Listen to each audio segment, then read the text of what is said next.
8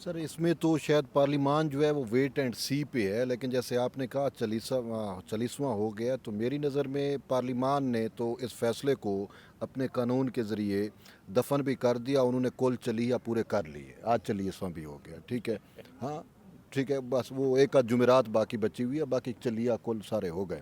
تو اب جو آپ سوال کر رہے ہیں کہ اس میں مجھے پارلیمان کی اس خاموشی کے پیچھے ایک چھپا ہوا طوفان نظر آ رہا ہے، اور وہ میں محسوس کر پا رہا ہوں کہ ہونے کیا جا رہا ہے۔ فی الحال وہ ویٹ اینڈ سی ہے، آپ کے پاس آپ پتہ ہے چیزیں بہت ساری ایسی اوپن ہوئی ہیں کہ جس کا ہم لوگ ادراک بھی نہیں کر رہے تھے کہ ایسا بھی ہو جائے گا۔ ان ایکسپیکٹڈلی ہمارا جو قومی منظر نامہ ہے، پولیٹیکلی سیاسی قومی منظر نامہ، وہ بہت حد تک چینج ہو گیا ہے۔ تو اس وجہ سے پارلیمان والے جو ہیں وہ خاموشی سے بیٹھے ہیں، لیکن جو میں فیل کر رہا ہوں پارلیمان کے اندر ہونے کیا جا رہا ہے، مجھے یہ ہے کہ یہ تو ہو جائے گا کہ جو ہی اب شاید پاسبل ہے کہ پارلیمان کا اجلاس اب ہوگا تو الیکشن کمیشن بھی اس کے نوٹیفیکیشن بھی کرے گا، اور وہ ریکارڈ میں بھی، پارلیمانی ریکارڈ میں بھی وہ دوبارہ ممبران جو ہیں وہ حصہ دار بنیں گے، اور جن کو 39 والا جو پورشن تھے نا، دو، ایک 39 والا تھا، ایک 41 والا تھا، اس پہ تو امپلیمنٹ نہیں ہوا، 31 والے پہ ہوا سپریم کورٹ، تو وہ بھی ریورس ہو جائیں گے، اور 39 پہ ہاں 39 والے پہ تو امپلیمنٹ ہوا، تو وہ ریورس ہو جائے گا۔ لیکن میں اس سے آگے کی سوچ رہا ہوں، پارلیمان میں یہ ایک باز گشت چل رہی ہے کہ وہ اس حوالے سے ڈیٹیل ججمنٹ کا کہیں نہ کہیں اس وجہ سے ویٹ کر رہے ہیں کہ ڈیٹیل ججمنٹ آ جائے، اس کے بعد ہم اس میٹر کو دیکھیں۔ جیسا کہ اس دن بھی ہم نے ڈسکس کیا کہ اگر مبارک ثانی والی جو ججمنٹ پارلیمان میں ڈسکس ہو سکتی ہے تو یہ بھی اب ہوگا اس میں، اور اس کا راستہ خود تحریک انصاف نے کھولا تھا۔ تو ہوگا کیا کہ ڈیٹیل ججمنٹ کو دیکھنے کے بعد میں یہ سمجھ رہا ہوں، اور مجھے نظر بھی آ رہا ہے کہ ہو سکتا ہے کہ اسپیکر قومی اسمبلی جو ہے وہ اس پہ ایک اسپیشل کمیٹی بنائے، جس میں سینیٹرز بھی شامل ہوں، قومی اسمبلی کے ممبران ہوں، اور وہ کانسٹیٹیوشنلسٹ لوگ ہوں، اور وہ اس فیصلے کو دیکھیں۔ اور 2 ججز کی تو آلریڈی رائے آ گئی، اگر وہ کمیٹی رائے دے دیتی ہے کہ یہ فیصلہ واقعی ماورا آئین ہے اور فیصلے کی فلاں فلاں چیزیں معطل کی گئیں ڈیٹیل ججمنٹ کے بعد، تو ہو سکتا ہے کہ پھر پارلیمان کچھ بڑا کرے، جو توقع کر رہے ہیں۔ اس وجہ سے وہ فی الحال ویٹ اینڈ سی پہ ہیں۔ ہاں اچھا، تو وہی میں کہہ رہا ہوں نا کہ یہ مجھے بادر کر رہی ہے چیز کہ بھئی اگر اتنی جلدی قانون بنایا، قانون مسودہ پیش کیا، پھر ایک دن کے اندر نیشنل اسمبلی نے اس کو کیا، پھر سینٹ کے اندر بھی منظور کر لیا، اور اس کے بعد صدر نے اسینٹ بھی دے دی ہے، جب قانون جو ہے وہ انفورس ہو چکا ہوا ہے، تو پھر ایسا کیا امر مانے ہے کہ جو الیکشن کمیشن کو بھی روکے ہوئے ہے اور اسپیکر بھی اس بات پہ کوئی بات نہیں کر رہے ہیں، اور جو لوگ یہ تنقید کر رہے تھے کسی کوئی کانسٹیٹیوشنل ویکیج یہ کہ وہ پلان ٹمکان، تو کیا یہ بھی ہو سکتا ہے کہ بھئی کوئی پس پردہ ڈائلاگ چل رہا ہو، آئی ڈونٹ نو، آنے والے چیف جسٹس کے ساتھ؟ قیوم صدیقی صاحب، میں آپ کو ایک چیز بتاؤں، یہ جو جوڈیشل پیکیج والی یا اس طرح کی جو باتیں کی گئی ہیں، اس کے اوپر جو میں نے کورٹ رپورٹنگ کرتے ہوئے کچھ چیزیں فیل کی ہیں، اور میں آپ کو فیکچولی کچھ چیزیں بتاؤں گا کہ اس کے لیے یہاں پہ بیٹھے ہوئے جو منصف اعلیٰ ہے نا، اس کا پولیٹیکل مائنڈ ہونا ضروری ہے۔ اگر اس کا مائنڈ پولیٹیکل نہیں ہے تو پھر آپ بے شک جوڈیشل پیکیج لائیں، پھر آپ کچھ بھی لائیں، اس کا کہیں پہ بھی کوئی فائدہ نہیں ہونا۔ اب پولیٹیکل مائنڈ کیوں نہیں ہے؟ پولیٹیکل مائنڈ ہوتا تو پریکٹس اینڈ پروسیجر قانون کے اوپر فل کوڈ بنانے کے بجائے ہمیں پولیٹکس نظر آتی۔ اگر پولیٹیکل مائنڈ ہوتا تو مخصوص نشستوں کا کیس کی جو پہلی ہیئرنگ تھی اس کی سربراہی جسٹس منصور علی شاہ نہ کرتے، اور اس میں جسٹس اطہر بن اللہ اور جسٹس محمد علی مظہر نہ ہوتے۔ اگر پولیٹیکل مائنڈ ہوتا تو اور بھی ہمارے سامنے بہت ساری مثالیں موجود ہیں۔ تو اس لیے میں اس چیز سے تو ایگری نہیں کر رہا۔ دوسری بات جو طیب نے اشاروں میں کی ہے، میں تھوڑا سا اس کو مزید میرے خیال میں اوپن کر دیتے ہیں۔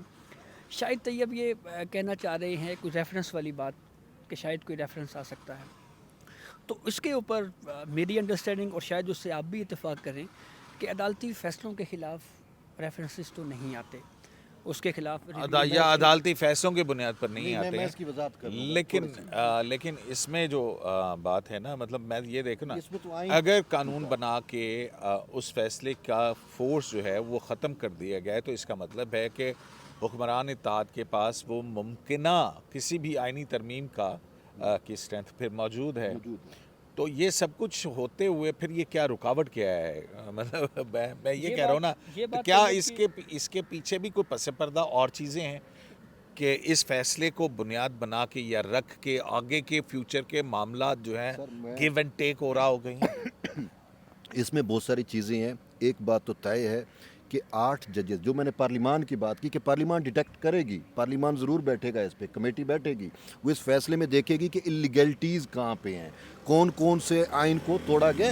آئین کی محافظ پارلیمان بھی ہے, لیکن اگر جو آئین کی حفاظت کا حلف اٹھا کے جو ججز آئین کے برخلاف چلے جائیں تو اس کا راستہ کس نے روکنا ہے؟ پارلیمان نے روکنا ہے. پھر بھی میں اگر دیکھوں کہ ان 8 ججز میں سے مستقبل کے کچھ چیف جسٹس بھی ہیں, ٹھیک ہے نا, 4 چیف جسٹس بھی ہیں, اور پھر اگر پارلیمان جو ہے وہ اس کا تدارک نہیں کرتی تو پھر اس کا مطلب یہ ہے کہ ان 4 میں سے ایک کو تو میں تھوڑا نکال دوں گا کہ ان کی اپنی رائے ڈیفرنٹ ہے, ٹھیک ہے, ایک جج کی جو مستقبل کے. باقی 3 اگر وہ چیف جسٹس بنیں گے تو وہ پھر آئین اور قانون کی بجائے وہ تو پھر پاپولسٹ اپروچ پہ فیصلے ہوئیں گے, یا جس کو میں ایک اس نظر سے بھی دیکھتا ہوں کہ کمپلیٹ جسٹس کے پیچھے شاید میرے ایک ویورز کہہ رہے تھے کہ یہ جو کمپلیٹ جسٹس کی گردان ہے اس کے پیچھے ہمیں تو کمپلیٹ سہولت کاری نظر آتی ہے. تو اچھا چلیں, یہ بات ہوگی. اب میرا خیال ہے کہ ہوگی بات, کافی بات ہوگی. یہ تو لکھا ہوا بھی ہے عدالتی فیصلوں میں کہ ہمیں عدالت کو فیصلے کرنے چاہیے آئین اور قانون کے مطابق, مجھے یہ لگتا ہے سہولت کاری نہیں کرنی چاہیے. تو لکھا ہوا بھی ہے. مجھے یہ لگتا ہے کہ شاید وہ جو آپ بات کر رہے ہیں اس کے حوالے سے پارلیمان بڑے غور سے سوچ رہی ہے کہ کس طریقے سے ہم ایسے ڈگ آؤٹ کیجیے گا. آپ کے بڑے تعلقات ہیں پارلیمان کے اندر. ڈگ آؤٹ بھی کر رہے ہیں اور ہماری کوشش بھی ہے. میں تو یہاں تک چاہتا ہوں کہ آئین شکنی کا راستہ ود ان جو جوڈیشری, اب آئین شکنی, پہلے تو آئین ری رائٹ ہوتا تھا, اب آئین شکنی ہو رہی ہے, اس کا بھی راستہ پارلیمان کو ہمیشہ کے لیے روکنا چاہیے اور اسی 8 ججز کے فیصلے کو اس کی بیس بنانی چاہیے. تو جناب, آج جو مسلم لیگ نون کے جو رکن کینڈیڈیٹ تھے نا دوبارہ گنتی کے حوالے سے, تو وہ 97 حلقہ این اے, اس میں کیا ہوا؟ بینچ کون سا تھا, کیا فیصلہ دیا, کیا ہوئی؟ قیوم صدیقی صاحب, اس میں جسٹس ابین الدین خان اور جسٹس نعیم اختر افغان پر مشتمل 2 رکنی بینچ تھا, اور اس کورٹ کے سامنے ڈسکشن یہ تھی کہ جو نون لیگ کے امیدوار, نام ہے ان کے امیدوار کا, علی گور بلوچ اور سعد اللہ بلوچ. علی گور بلوچ جو ہیں مسلم لیگ نون کے, ان کے وکیل حسن رضا پاشا پیش ہوئے. تو ان کا بنیادی آرگیومنٹ اس کیس میں یہ تھا کہ جو کہ پاکستان بار کونسل کے ایگزیکٹو کمیٹی کے چیئرمین بھی تھے, اب تو بدل گئے نا, آ رہے ہیں پہلے تھے. تو اس کے اوپر ان کی دلیل یہ تھی کہ سپریم کورٹ نے حال ہی میں چیف جسٹس قاضی فائز اور وہ جو 3 رکنی بینچ نے جو فیصلہ دیا ہے جس میں یہ کہا دوبارہ گنتی کے حوالے سے کہ اگر آر او کو درخواست جائے گی تو وہ پابند ہوگا, ود ان ٹائم اگر اپلیکیشن جائے گی تو پابند ہوگا ری کاؤنٹنگ کا, اور پھر ایک لمٹ جی بھی لاء میں لکھی ہوئی ہے, اس کو بھی ڈسکرائب کیا. تو انہوں نے یہ کہا کہ اس کیس کے فیکٹس اس کیس سے ایک جیسے ہیں, ہمارا کیس جو سپریم کورٹ نے حال ہی میں ججمنٹ دیا ہے اس کے بالکل مطابقت رکھتے ہیں. تو اس پہ جسٹس نعیم اختر افغان نے ان سے کوشچن کیا. انہوں نے یہ کہا کہ آپ ہمیں ریکارڈ کے اوپر یہ اسٹیبلش کر سکتے ہیں کہ آپ نے with in the time R O کو ری کاؤنٹنگ کی درخواست دی. تو اس کے اوپر وہ کوئی بہت زیادہ کورٹ کو کنونس نہیں کر سکے, اور ڈاکومنٹس میں یہ ثابت نہیں کر سکے کہ ہم نے مقررہ وقت کے اندر ہی ری کاؤنٹنگ کی درخواست آر او کو دے دی تھی. تو جب یہ سوال کورٹ کی جانب سے کیا گیا تو ایک موقع پہ حسن رضا پاشا نے یہ کہا کہ یہ آر او جو ہے یہ بھی ہو سکتا ہے کہ یہ غلط بیانی اس نے الیکشن کمیشن میں کی ہو, کیونکہ الیکشن کمیشن میں بھی اس کی اسٹیٹمنٹ یہی تھی کہ آر او نے جو ہے وہ یہ کہا کہ ری کاؤنٹنگ کی درخواست نہیں آئی. تو جسٹس نعیم اختر افغان نے یہ کہا کہ جب یہ معاملہ جس فیصلے پہ آپ انحصار کر رہے ہیں, جب وہ الیکشن کمیشن میں گیا تھا تو وہاں پہ آر اوز نے خود ایڈمٹ کیا تھا کہ ہمارے سامنے درخواستیں آئی تھیں, لیکن ماحول اس وقت ایسا تھا, لوگ جی اور جو آر او آفس کے اطراف میں پولیٹیکل کارکنان کی تعداد بہت زیادہ تھی, حالات ایسے تھے کہ ہم اس معاملے کے اوپر کچھ کر نہیں سکے. تو انہوں نے کہا لیکن یہاں پہ آپ ایک درخواست آپ کی ہے ری کاؤنٹنگ کی, لیکن اس پہ اوپر نمبر نہیں لکھا ہوا. تو آر او نے الیکشن کمیشن میں کہا کہ آپ کی یہ ری کاؤنٹنگ کی جو درخواست ہے یہ دراصل آفٹر تھاٹ ہے, یعنی کوئی بعد میں آپ کے ذہن میں کوئی بات آئی ہے تو اس لیے جو ہے آپ نے یہ اقدام اٹھایا. تو پھر الیکشن کمیشن سے کوئی ریکارڈ منگوایا گیا تھا عدالت میں؟ میں اسی کی طرف آ رہا ہوں. تو پھر جسٹس امین الدین خان صاحب نے پوچھا کہ الیکشن کمیشن سے کوئی ہے. تو پھر ڈی جی لاء جو ہیں محمد ارشد وہ پیش ہوئے. تو ان سے جسٹس امین الدین خان صاحب نے پوچھا کہ آپ کا کیا موقف ہے, کوئی آپ کے پاس کوئی اس حوالے سے ریکارڈ ہے؟ تو انہوں نے کہا جی ہمارے جو اس وقت ریکارڈ ہے اس میں اس کے مطابق 9 فروری تک جو ہے وہ ری کاؤنٹنگ کے حوالے سے کوئی درخواست آر او کو نہیں دی گئی تھی. تو پھر اس کے بعد کورٹ نے اس درخواست کو مسترد کر دیا. مطلب آپ یہ کہہ رہے ہیں کہ نوعیت ایک ہی تھی, موقف ایک ہی تھا, لیکن فیکٹس مختلف تھے. بالکل جیسے کہ ایک کیس کے اندر کسی کو قتل کے جرم میں سزائے موت ہو جاتی ہے اور ایک جو ہے وہ بری ہو جاتا ہے. تو آپ یہ کہنا کہ جناب ایک کو تو قتل میں سزا دے دی اور ایک کو نہیں دی ہے, یہ اس طرح کا آرگومنٹ ہوگا اگر لوگ یہ کہہ رہے ہیں کہ جناب ایک فیصلے کے اندر یہ اور دوسرے فیصلے کے اندر یہ. تو بنیادی طور پر کیس کے فیکٹس اگر مختلف ہوتے ہیں تو پھر فیصلے بھی مختلف آتے ہیں. اب یہاں پہ یہ بڑی سمپل سی بات ہے کہ اس نے مقررہ مدت جو سٹیپولیٹڈ ٹائم ہے, سیکشن 95 ہے میرا خیال میں الیکشن ایکٹ کا, اس کے تحت جو ہے وہ اس نے درخواست نہیں دی اور آفٹر تھاٹ تھا اور اسٹیبلش نہیں کر سکے, تو لہٰذا ایک مختلف رزلٹ سامنے آیا کہ عدالت نے اس کی پیٹیشن ڈسمس کر دی. تو آج 9 مئی کے 2 ضمانت کے کیس تھے. طیب بلوچ صاحب, اس میں کیا ہوا؟ بینچ کون سا تھا؟ بینچ کی باڈی لینگویج کیا تھی؟ سوالات کیا ہوئے؟ دیکھیں بینچ تو ہمیں کل بھی پتہ چل گیا تھا, جیسے کہ شروع میں آپ نے بات کی کہ ٹرینڈز چل رہے تھے تحریک انصاف کے سوشل میڈیا کے اوپر, اور ایک جیسا ٹویٹ تھا اور اس میں یہ تھا کہ جی 9 مئی کے اس کا جنازہ نکال دیا جائے گا. ہاں, کچھ اس طرح 9 مئی کے بیانیے کا پورا جنازہ نکل جائے گا, کیونکہ بھئی وہ کہہ رہے تھے کہ جسٹس منصور علی شاہ اور جسٹس اطہر من اللہ کی سربراہی میں بینچ ہے. اچھا, پھر بینچ آج کورٹ کے اندر بینچ تھا, لیکن وہ ہمیں دونوں میں معزز ججز صاحبان میں وہ جوش خروش اور وہ چیز دیکھنے کو نہیں ملی. کہیں نہ کہیں جوش خروش کیا مطلب کہ کیس کو بھاگ کے دیکھنا نہیں ہوتا ہے؟ سر, بات یہ ہے کہ وہ کہیں نہ کہیں وہ اس پر کسی نہ کسی تھاٹ نہیں, آپ کیا باڈی لینگویج کیسے تھی؟ باڈی لینگویج ان کی بڑی دھیمی اور تھی کہ وہ کیس کو سے جیسے کوئی پہلو تہی نہیں کرتا, جو میں انڈرسٹینڈ کر رہا ہوں, جان چھڑانے کی کوشش میں تھے. نپٹاؤ یار. ہاں, کیونکہ ہو شاید سکتا ہے انہوں نے فیصلہ لکھنا ہو شاہ صاحب نے, فیصلہ لکھنا ہو, یہ بھی ہو سکتا ہے, لیکن کل جتنا ان کو متنازعہ کر دیا گیا. دیکھیں دوسری سائڈ تو پہلے ہی کہہ رہی ہے کہ جی یہ جو ہیں وہ کمپلیٹ جسٹس کے نام پہ جو کچھ کر رہے ہیں, لیکن کل جو تحریک انصاف نے ان کو وہ کر دیا نا, تو وہ پھر اس سے چیزیں جو ہے نا وہ تھوڑی مشکوک بھی ہو گئیں, اور وہ سوچ رہے تھے کہ یار آلریڈی انہوں نے اتنا کچھ کر دیا, اب ہم کیا کریں. تو اس وجہ سے یہ بھی تھا. اور میں ویسے بتاؤں کہ مجھے اب یہ لگ رہا ہے کہ یہ کیس ابھی شاید جلد لگے بھی نہ, کافی لیٹ چلا جائے گا, اور شاید ہو سکتا ہے چیف جسٹس نہیں تو ڈیٹ ان آفس کیوں کیا؟ مطلب وہ کوئی نیکسٹ ڈیٹ دے سکتے تھے, 7 دن بعد دیتے تھے. نوٹس دے رہے ہیں تو اس میں وہ کہہ سکتے تھے نا کہ ہفتے بعد, 2 ہفتے بعد, یا 3 دن بعد, 4 دن بعد. انہوں نے کچھ ایسا نہیں کیا. تو میٹر تھے بیسیکلی 2, ٹھیک ہے. لیکن اس کو میں پہلے تصحیح کرنا چاہوں گا کہ اس میں کل سے یہ چلایا جا رہا ہے کہ جناح ہاؤس کے ملزمان کا ضمانت کا کیس.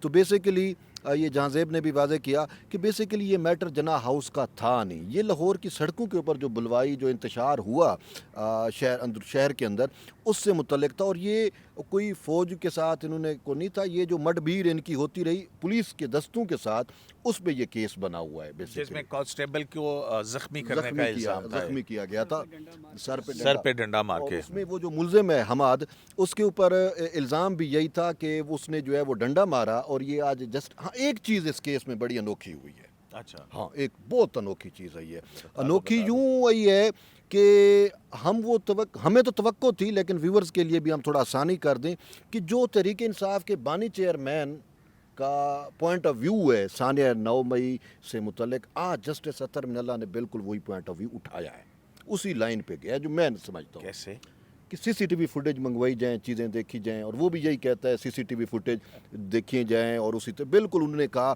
کہ ہمیں اب یہ دیکھنا ہے کہ کیا آپ کے پاس وقوعے کی CCTV فوٹیج ہے, کیا اس میں یہ چیزیں تھیں, کیوں آیا, کیسے آیا, کیا یہ واقعی وہی تھے. تو یہ سوال انہوں نے ایسے کیے بھی صحیح. اور تو یہ وہ موقف جو خان صاحب کا ہے. دیکھیں اگر ہم CCTV فوٹیج کی بھی بات کریں تھوڑا کیس سے ہٹ کے, تو جناح ہاؤس جن کیسز کے اندر CCTV فوٹیج نہیں ہوتی تو پھر کیسے فیصلے کرتے ہیں؟ یہی میں خود پریشان تھا کہ جن کیسز میں سی سی ٹی وی فوٹیج نہیں تھی یا سی سی ٹی وی فوٹیج اب کے دور میں آئی ہے، تو پرانے جب یہ چیزیں ہوتی تھیں، بلوائے یہ انتشار ہوتے تھے یا اس ٹائپ کے موب چیزیں ہوتی تھیں یا پولیس والوں کے ساتھ یا ریاستی مشینری کو نقصان پہنچایا جاتا تھا، تو اس وقت یہ عدلیہ فیصلے کیسے کرتی تھی؟ یہ ایک بڑا سوال جو ہے تو ہاں میں اس کے اوپر ایک کمنٹ ضرور کروں گا. یہ نہیں کہا گیا کہ سی سی ٹی وی فوٹیج منگوائی جائے، لیکن میں اس کو مزید ایکسپلین کرتا ہوں. جسٹس اطہر صاحب نے یہ کہا ہے کہ کیا ملزم کی موجودگی کی کوئی سی سی ٹی وی فوٹیج ہے، یہ کوشچن تھا. تو اس کے اوپر ملزم کے وکیل نے کہا ہے جی کہ نہیں جی کوئی سی سی ٹی وی فوٹیج نہیں تھی. تو اب اس کے اوپر ایک مطلب یہ کہ انہوں نے جب اس کو چارج کیا تو اس میں کوئی اس طرح کا ایویڈنس پیش کیا گیا. ایکچولی یہ میرا خیال میں مقصد ہوگا نا. جی تو اس کے اوپر آپ کو یاد ہوگا ایک اور بیل کے کیس میں ایک ایڈیشنل نوٹ بھی کہیں پہ لکھا گیا تھا. تو میں اس طرف اس لیے آنا چاہ رہا ہوں صدیقی صاحب، سیفر کے کیس کی بات کر رہے ہیں، اس میں ایڈیشنل نوٹ کیا تھا؟ وہ اطہر صاحب نے، جسٹس اطہر منی اللہ صاحب نے بڑی تفصیل سے کچھ ماضی ہمارا اور جو کچھ ہوتا رہا. تو میں اس کے اوپر وہ جو سیاست کے اوپر مضمون ہر فیصلے کے اندر ان کا ہوتا ہے ایک پورا پولیٹیکل جو ہے نا پاکستان کی سیاسی تاریخ کے تناظر کے اندر وہ آج کے فیصلے کرتے ہیں، ایون کرمنل کیس کے اندر. آپ نے اپنی بات یہیں سے شروع کرنی ہے. لیکن یہ ثانیہ 9 مئی سے مجھے یاد آیا کہ جب خان صاحب کو بلایا گیا تھا، 11 مئی کو بلایا گیا تھا نا، 11 مئی کو جب بلایا گیا تھا گڈ ٹو سی یو میں، تو جب میری آڈیو لیک ہوئی تھی خواجہ طارق صاحب کے ساتھ، منتے تاریخ ہی نہیں بھول رہی. ہاں، اطہر من اللہ صاحب بھی وہاں پہ بینچ میں موجود تھے، اور اطہر من اللہ صاحب نے یہ کہا تھا، خان صاحب کو کہا کہ آپ معذرت کر لیں، تو انہوں نے معذرت نہیں کی تھی. ٹھیک ہے، وہ بھی چیز آن دی ریکارڈ ہے. پھر انہوں نے کہا تھا کہ یہ جو کچھ واقعہ ہوا یہ بڑا اندوہناک ہے، یہ اطہر من اللہ کے ورڈ تھے، اور انہوں نے کہا تھا کہ میں اس کے اوپر نوٹ لکھوں گا. لیکن ابھی تک ان کا یہ نوٹ بھی نہیں آیا. بس یہ میں وہ ایسے زبانی آبزرویشن انہوں نے دی. باقی تو ہر فیصلے میں وہ نوٹ لکھ لیتے ہیں جس پہ انہوں نے زبانی طور پہ انہوں نے لکھا تھا اس ججمنٹ کے اندر لکھا ہوا کہ میرا ایڈیشنل نوٹ ہوگا، نہیں لکھا ہوا. وربلی تو کہا تھا. ہاں ٹھیک ہے. اچھا سر، میں یہ کہنا چاہ رہا ہوں کہ بہت سارے سپریم کورٹ نے ہائی کورٹ کے فیصلے صرف اس بیس کے اوپر اڑائے ہیں کہ ہائی کورٹس نے بیل دیتے وقت میرٹس کے کیس کے میرٹس کو ڈسکس کیا اور ان فیکٹس کو ڈسکس کیا جو ٹرائل کورٹ کا کام تھا. ہاں، جس کی وجہ سے پریجوڈس ہو گیا کیس. تو وہ متاثر ہو سکتے ہیں. تو اس لیے یہ سی سی ٹی وی فوٹیج کے حوالے سے میرے خیال میں یہ کوشچن جو ہے، اور یہ آگے اگر یہ اسی بینچ میں اگر یہ کیس لگا تو ہو سکتا ہے پھر یہ مزید جو چیزیں آگے بڑھیں، میرے خیال میں نہیں بڑھنی چاہیے. دیکھیں پروسیکیوشن کو دیکھیں نوٹس تو کیا ہے نا. دیکھیں بات یہ ہے کہ اس کو نوٹس کر کے اور پھر اس کے بعد ہی بیل لیں گے نا. یہ کوئی مخصوص نشستوں کے کیس تھوڑی ہے 15 منٹ میں بلا کے سٹے کیا اور پھر چلے گئے. امریکہ بھی جانا تھا تو ابھی نہیں جانا ہوگا نا، تو اس لیے انہوں نے غیر معینہ مدت کے لیے ملتوی کر دیا. اچھا یہ ہیں یہ پری اریسٹ بیل کی دونوں درخواستیں، نمبر 1. نمبر 2، ہم نے یہ سپریم کورٹ میں یہ دیکھا ہے کہ ضمانت کے لیے جب کسی کو ضمانت دی جاتی ہے تو اس میں کورٹ زیادہ سے زیادہ یہ دیکھتی ہے کہ اس بیل کو مس یوز نہ کرے کوئی ملزم، یا کورٹ کی پریمیسز سے یا ایبسکونڈ نہ ہو جائے، مفرور نہ ہو جائے. تو یہ اس حد تک چیزوں کا تو جائزہ لیتی ہے ہماری سپیریئر کورٹس، لیکن فیکٹس کو یا وہ شواہد جو جی اس کے اوپر بات نہیں ہونی چاہیے. اچھا نہیں وہ ٹھیک ہے. تو دوسرے جو فیصلہ آباد میں تھے وہ کیا نام تھا؟ کوئی ایم پی اے صاحب ہیں، کیا نام ہے ان کا؟ لطیف نظر صاحب. اس کی پوری تفصیل آپ سے شیئر کرتا ہوں. ایک تو لطیف وہ خود بھی پیش ہوئے تھے آج. تو اس کا مطلب ہے کہ وہ تو پری ریسٹ بیل تو نہیں ان کو چاہیے، یا اگر مفرور ہیں تو پھر وہ گھوم کیسے رہے ہیں؟ ہاں جی، وہ رکن صوبائی اسمبلی ہیں لطیف نظر، تو ان کی پری اریسٹ بیل تھی. اور نہ اس 2 رکنی بینچ نے جو جسٹس منصور علی شاہ اور جسٹس اطہر من اللہ صاحب ہیں، انہوں نے آرڈر میں یہ لکھوایا ہے کہ ہم اس کو پری اریسٹ بیل دے رہے ہیں. بلکہ ہوا یہ کہ ایک معاون وکیل پیش ہوئے ہیں، تو انہوں نے کہا جی کہ ہمارے جو مین وکیل ہیں ملک محمد اکرم، وہ اچانک بیمار ہو گئے ہیں. تو جسٹس منصور صاحب نے پوچھا کہ آپ ہم سے ایڈجرمنٹ چاہ رہے ہیں؟ تو انہوں نے کہا ہاں جی ایڈجرمنٹ اگر کر دیں، اس کیس کو ایڈجرن کر دیں. تو انہوں نے کہا جی کہ آپ کے موکل جو ہیں وہ کورٹ میں موجود ہیں. تو وہ جو ایم پی اے صاحب تھے وہ اپنی نشست کے اوپر کھڑے ہوئے، تو انہوں نے کہا جی یہ موجود ہیں. تو انہوں نے کہا اچھا ٹھیک ہے، بس ڈیٹ ان آفس، اور یہ کہہ کے جو ہے وہ کیس ایڈجرن کر دیا. چلیں بہت شکریہ آپ کا. تو جناب 12 جولائی مخصوص نشستوں کا فیصلہ 40 دن یعنی کہ آج 40واں ہو گیا اس کا. پارلیمنٹ نے قانون بھی بنا دیا اور حکومتی مہلکار یہ کہتے ہیں کہ وہ اس کے ذریعے سے 8 رکنی بینچ کا فیصلہ غیر مؤثر ہو گیا. لیکن اگر یہ فیصلہ غیر مؤثر ہو گیا تو اسمبلی اجلاس کے اندر وہ ایم این ایز کیوں نوٹیفائی نہیں کیے گئے ہیں اور یہ کس چیز کے اوپر سوچ و بچار ہو رہی ہے, اس کے پیچھے کیا کہانی ہے. اور دوسری بات یہ ہے کہ ہر مقدمہ اس کے فیکٹس الگ ہوتے ہیں اور یہ اس قسم کے پروپیگنڈے کہ اب پلان سی تے پلان ڈی تے پلان ایف تے پلان فلانا فلانا فلانا. شرائع دستور سے عبد القیوم صدیقی کو اجازت دیجیے. اللہ نے